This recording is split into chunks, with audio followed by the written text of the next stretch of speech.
Call me a sucker for punishment, but I'm going to have a go with stainless steel frets.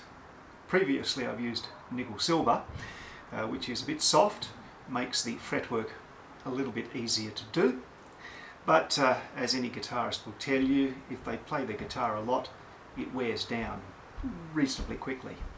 Stainless steel is more likely to last a lifetime, but it's a lot harder to work with. So let's see how it goes.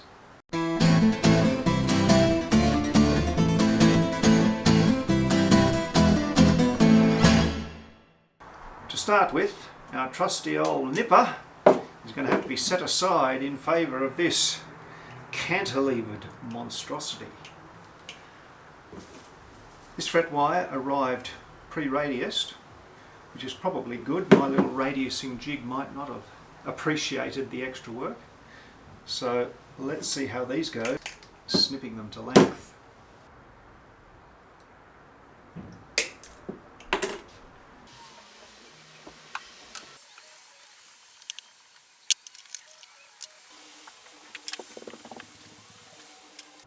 Well, the first problem is that these things don't exactly line up reliably.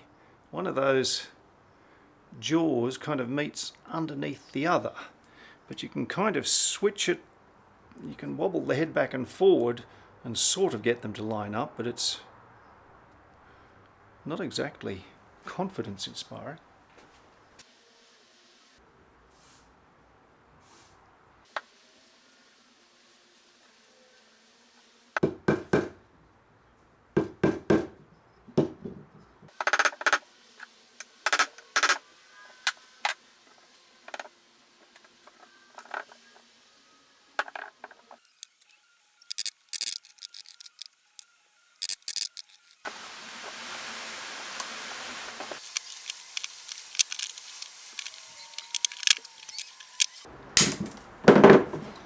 I think this must be faulty. It's certainly strong enough to get through the stainless steel, but it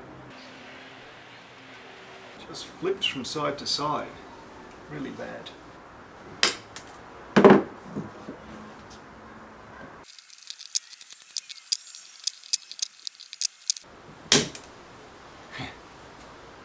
Sometimes it actually snips.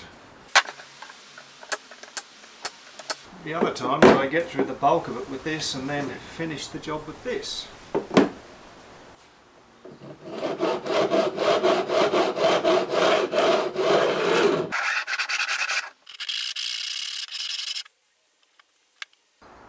What I've been using previously is this file guide, which has a radius in it, which is a little bit safer for the edge. I think this one is a better file, but the guide you actually have to manage yourself in order to stop digging into the edge.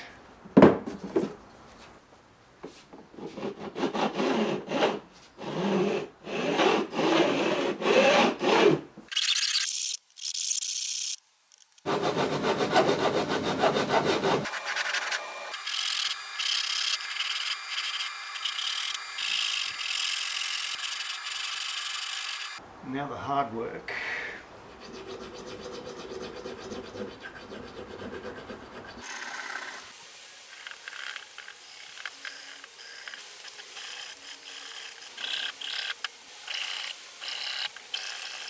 With nickel silver, you kind of give lip service to the fret end dressing and then hit it with steel wool and everything turns out nice. With stainless steel, every single stroke has to be something that does something on purpose. I haven't even got to what we might do instead of steel wool to kind of smooth things down, if that is indeed possible. The current sequence seems to be to take the medium diameter crowning file and kind of just do the rollover. That's quite effective.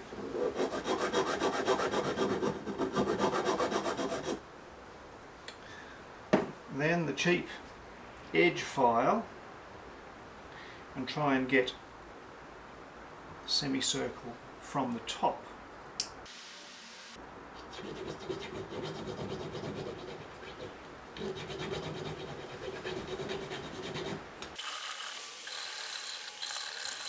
That generally leaves two little corner blades sticking out, and I finished those off using the more expensive and finer file.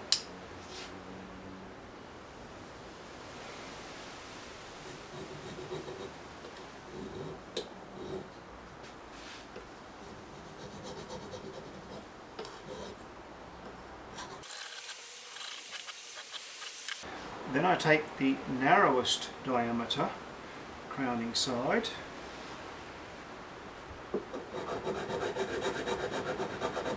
and kind of just vary all the angles in as many dimensions as I can. And it's very rough, but it's roughly the shape that I'm looking for.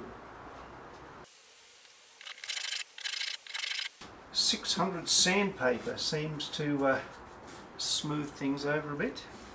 It also cleans up some of the fretboard without sanding it away all that much.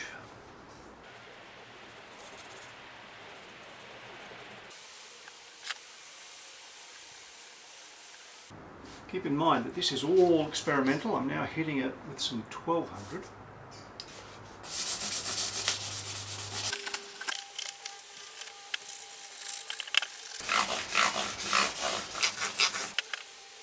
It's starting to look sort of okay.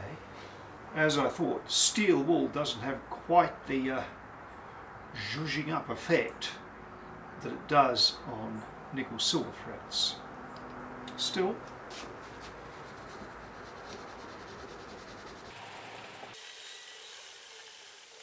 it also goes through the steel wool fairly quickly.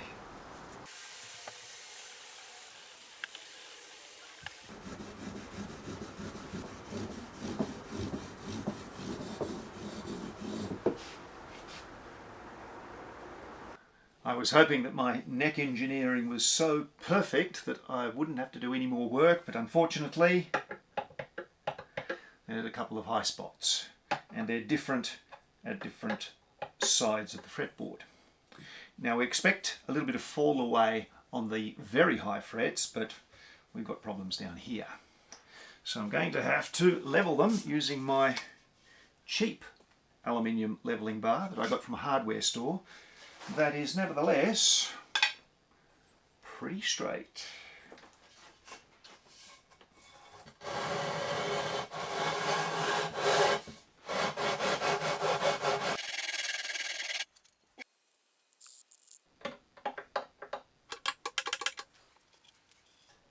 I'm going to try a bit more of a targeted approach by finding out where the specific high spots are, rather than just sanding up and down and taking off more than I need to do. And try and lower those first. So that half of the 5th, and this half of the 8th, and a little bit on the edge here of the 13th, and a little bit on this side of the 12th.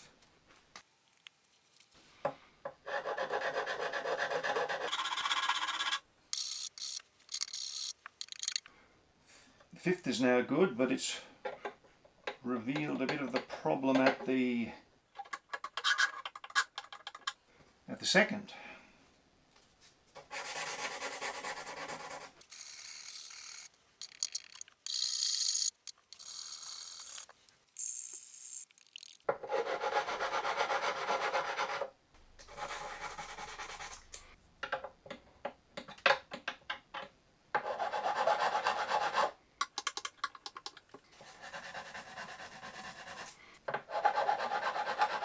I'm bringing out the chunky boy.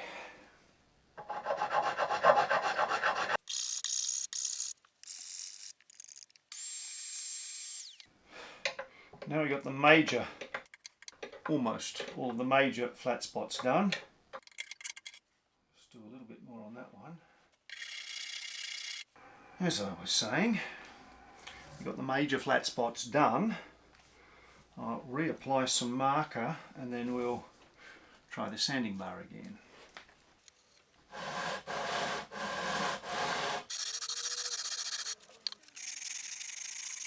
As expected, all of the marker is up here, the remaining markers. So, might be one or two little places to chase, but I think we're very good. So now we've got some frets with fat spots basically, and that's going to cause intonation problems.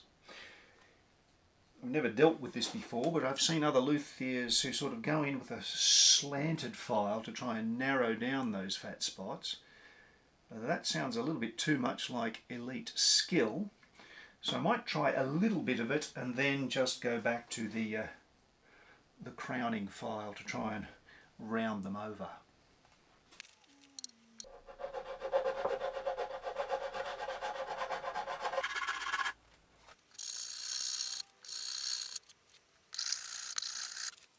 I think I'm going to take the neck off to work on these because I can.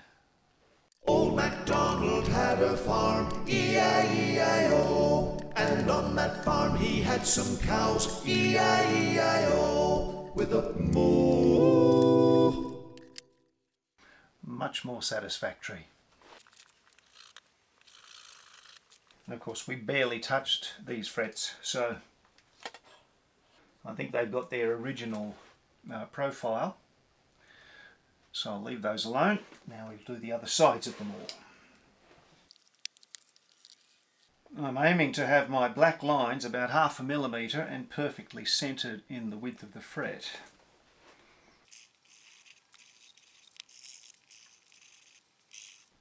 I'm only about halfway up the fretboard.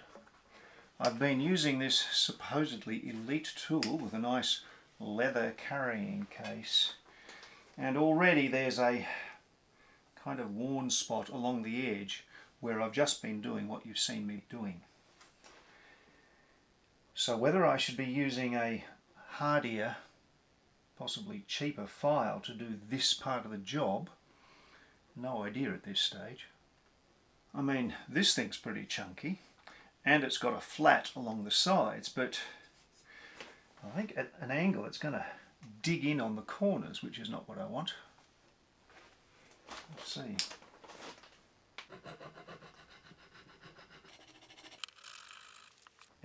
As with the other one, there's a tendency to slip over and scar the top.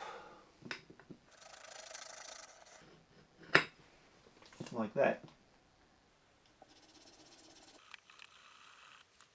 These little Hoscos also seem to be working. So now I'm going to re-establish the crowned profile, and I'm going to start off with the cheapest file I've got because I'm really learning here.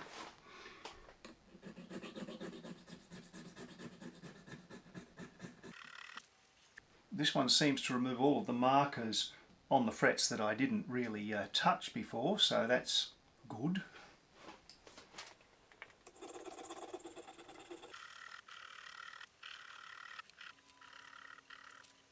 On the frets that I've flattened, they narrow the black mark, which is exactly what I want, and then I stop once they just start to remove it.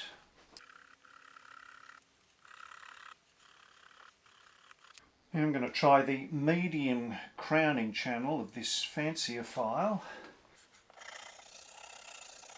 He just cleans up some of the scratches really.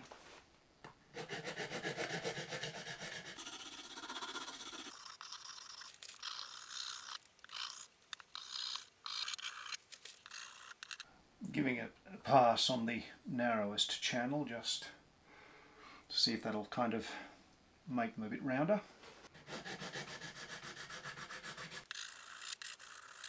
Got some coloured erasers. Wonder what they do. I know enough to start on the 180, then 400, then 1000. What could go wrong?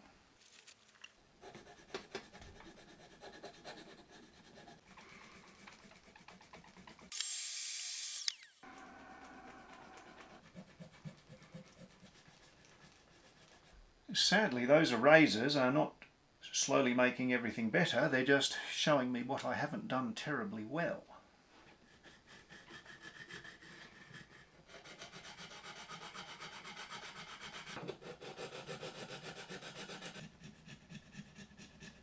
When using some sandpaper, some steel wool, then I went back to these rubbers.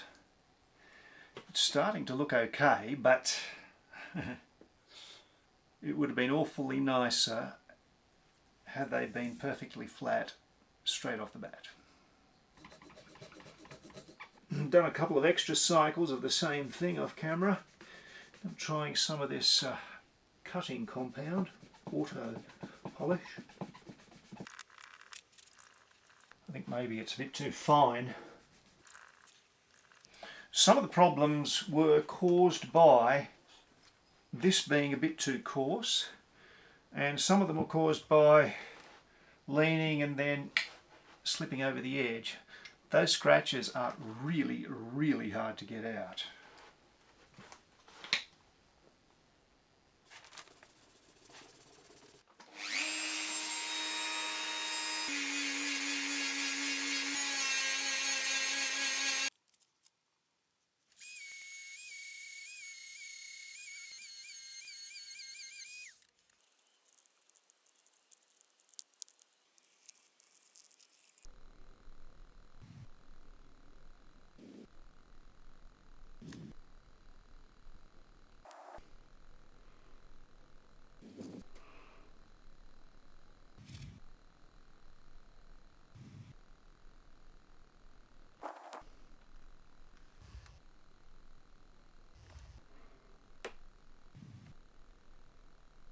Well, the first thing to note is, of course, that levelling and crowning is something that I should have tried first on the softer metal. But I guess the takeaways are that, yeah, stainless steel is achievable. It's a lot more work, and I still need to work out which tools I need to use for the job, because I was kind of burning through the sharp area on some of those files. Would I put this on every guitar? Probably not, because I reckon it's something I'd want to charge extra for. Those close-up shots, I think, are a little bit brutal. When you look at them at a normal viewing distance, they shine, they sparkle, and once we got a set of strings on them, I think they'll look pretty good.